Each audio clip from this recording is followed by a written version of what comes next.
Good morning, students. Back again. I know you guys learned about unit rates earlier this week, but Miss Wilson has asked me to teach you another lesson on unit rates. So as you guys might remember, a rate is a ratio that compares different units of measure. So your questions are probably going to have two different units, otherwise they might still just have one. And you'll see those in some of our problems. And also remember, a unit rate makes a comparison. So we're comparing usually two things to each other. And that's really how it helps us out in the real world. So some of these questions might have some real world stories to them and some might not. But I think the ones with real world problems are the easiest because then I can use that to help picture in my head. So our first problem number 1, is find the unit rate. And I'll read you the story. A 64-ounce bottle of orange juice costs $5.76. A 15-ounce bottle of orange juice costs $1.80. We can see this one is bigger, so it costs more, and this one is smaller, so it costs less. It wants to know which costs less per ounce. So some way that we can set this up is to kind of set it up by what our problem says. So our first one is our 64-ounce bottle, and I'll just draw a little arrow. This is going to be where our equation is going to be put. So we know that that costs $5.76. I got that from our story over 64 ounces because that's how big our bottle was. We're going to do the same thing for other bottles. We have a 15-ounce bottle. Put a little arrow.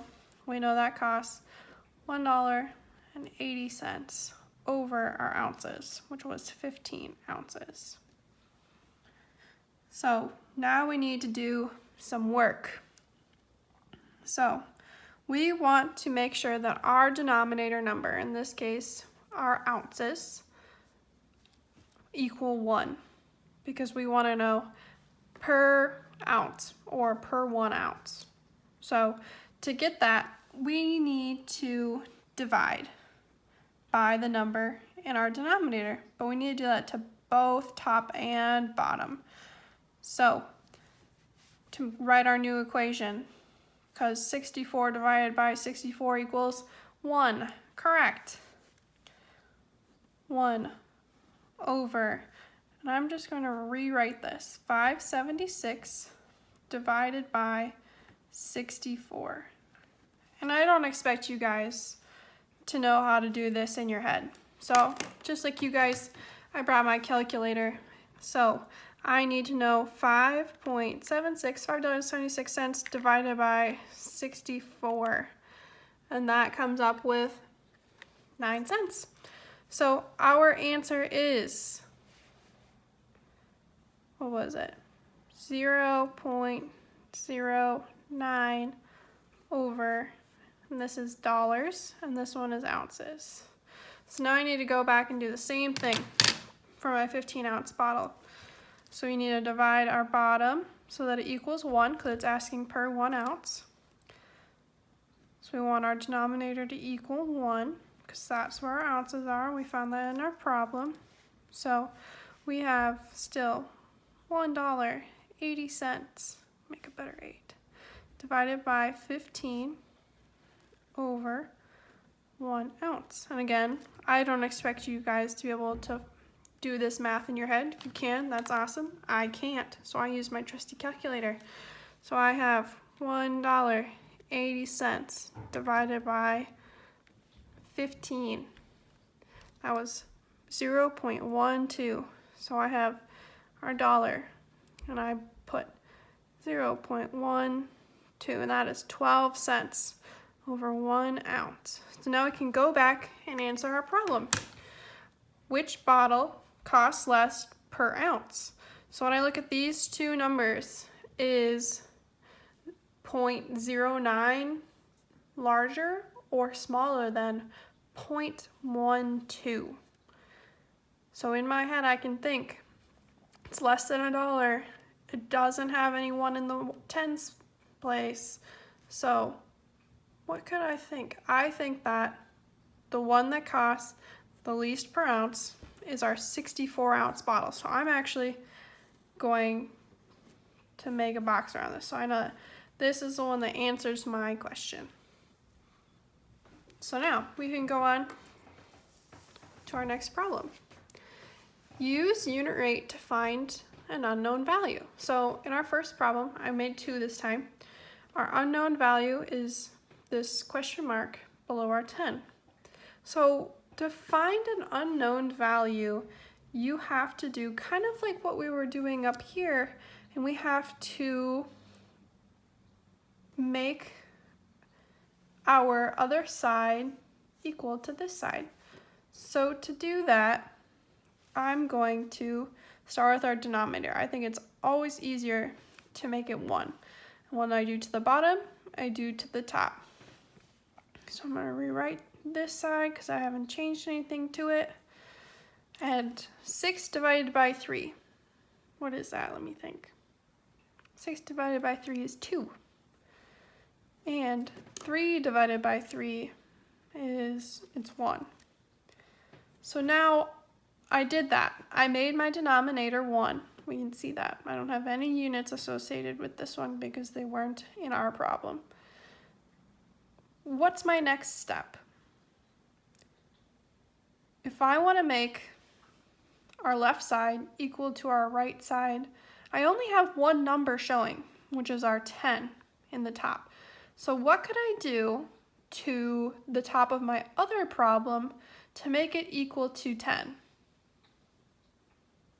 I think I can multiply by 5 because I know that 2 times 5 is 10. And what I do to the top, I also do to the bottom. So then, as I rewrite this,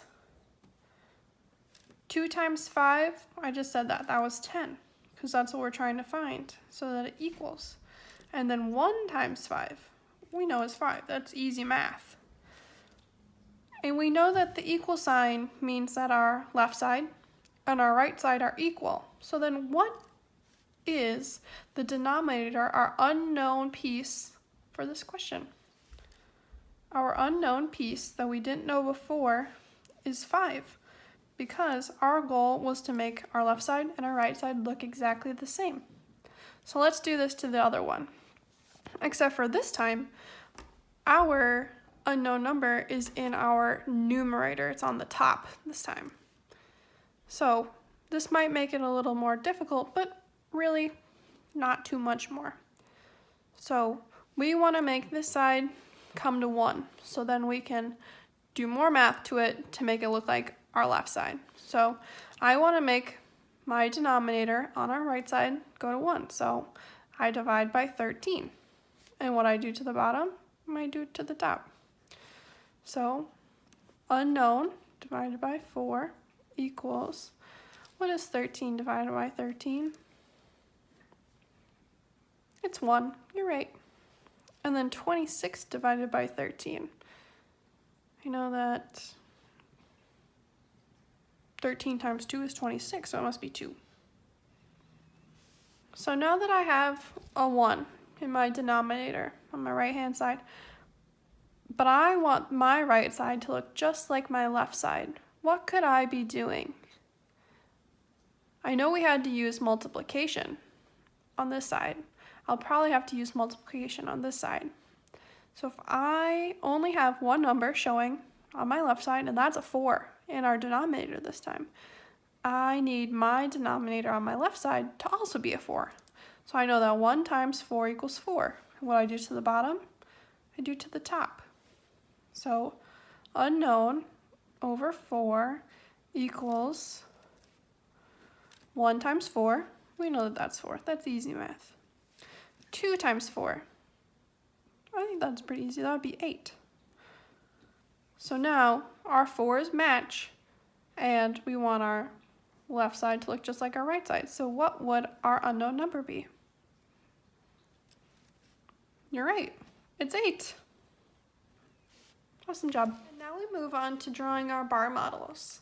So when we draw a bar model, it usually consists of 2 rectangles, 2 long rectangles split into smaller rectangles. And we usually compare them to each other, don't we? So for our problem today, we're going to do 9 over 3 equals our unknown over 4. So I have a full fraction on this side. So that's the one I'm going to draw first because I already know how I'm going to draw it. So first we need to draw our number of boxes. And our number on top is going to be our number of boxes. We made that just a little picture instead of writing it out. So I need to draw 9 boxes. And I like to make mine little rectangles. 2, 3, 4, 5, 6, 7, 8, 9. And I know that these 9 boxes represent the total 3.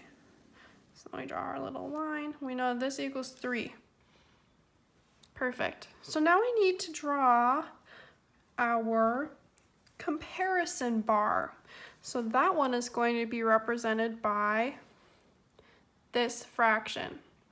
But if I don't know the total number of boxes, because remember our number on top represents our number of boxes, how do I do this? So this is my thought. I draw what I do know. And I know that if that equals 3, it must just be a little bit longer to equal 4 because that's our denominator, that's our value. So then I'm going to have our rectangle in here, very similar, but I'm not going to split it up just yet. I know it's longer than 3 because 4 is bigger than 3. Now what should I do? Well, I can go back to my picture above, or one with our 3 on it. If I know that 9 boxes represents 3, I could split this up into 3 bigger boxes. So here, I'll switch colors even. I know that these 3 equal 1. I know that these 3 equal 1. And lastly, I know that these 3 equal 1 because I have 1, 2, 3 equals 3. So I can also draw that down here because I know. Here's 1, here's 1, and here's 1. So far I only have 1, 2, 3. Because I knew that from the top.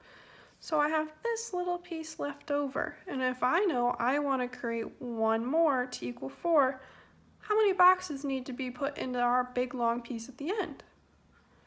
We know that 3 boxes equal 1, so doesn't this mean I need to draw 3 more boxes to equal 1? So then I have 1, 2, 3, 4 sets of 3 boxes, just like it was asking me. So I'm looking at this piece. I didn't know how many boxes I had, but now that I do, how many boxes do I have? So our unknown was our number of boxes. So I have 1, 2, 3, 4, 5, 6, 7, 8, 9, 10, 11. I had 12 boxes. So if I wanted to write this, 9 over 3 now equals 12 over 4, just like our picture's telling us. Awesome job, guys.